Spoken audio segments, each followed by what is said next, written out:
In this movie, we're going to fix that little edge the old-fashioned way using the brush tool, and we're also going to throw on an adjustment layer in order to increase the overall vibrance of the scene. I've saved my progress as almost complete.psd found inside the 01 3D demo folder, and I'm going to click on the planet layer to make it active, and I'll create a new layer by pressing Ctrl-Shift-N or Command-Shift-N on the Mac, and I'll call this guy Edge Fix. And what that does is create a new layer that I can paint on because I don't want to paint directly onto the planet layer. And now I need to set up a kind of mask to paint inside of, and I'm going to do that using the elliptical marquee tool because everything about this image is an ellipse. All right, now I'll drag around the interior of the rings like so, and I'll use the space bar in order to position that marquee exactly where I need it to be. And I want to select this area as accurately as possible, and that looks pretty good. Then I'll press the Shift and Alt keys or the Shift and Option keys on the Mac so that I can create an intersection of two selections. And I'll drag like so around the planet. And I can go ahead and release those keys after I begin dragging so that I can press the space bar in order to position this marquee around the planet like so. And it looks like I'm doing pretty good here. I want to make sure I select it as accurately as I can. And right about there, looks like I'm doing a pretty good job. And as soon as I release, I'll just keep this area inside the planet that's also inside the rings. Now let's go ahead and zoom in so that we can take in this aberrant edge right there.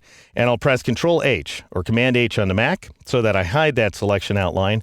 And now I'm going to switch to the brush tool, either by clicking on it here in the toolbox or pressing the B key.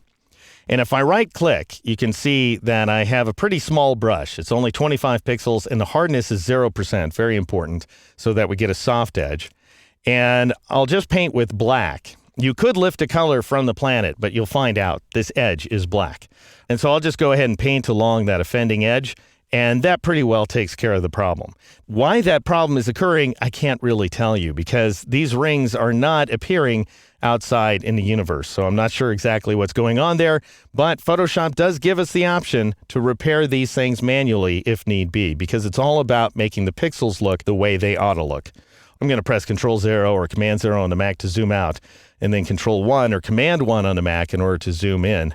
Another great thing about Photoshop is that you can apply adjustment layers. So if you feel like a scene lacks something, it should be brighter, or it should be darker, or it should be more highly saturated, what have you, then you don't have to go in and modify your diffuse colors and all that jazz.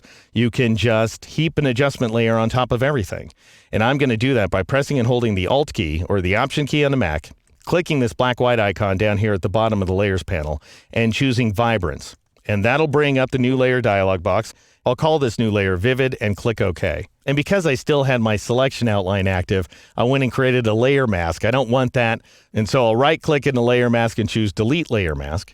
And now I'm going to increase the vibrance value to 65, and I'll tab to the saturation value and take it up to 25%.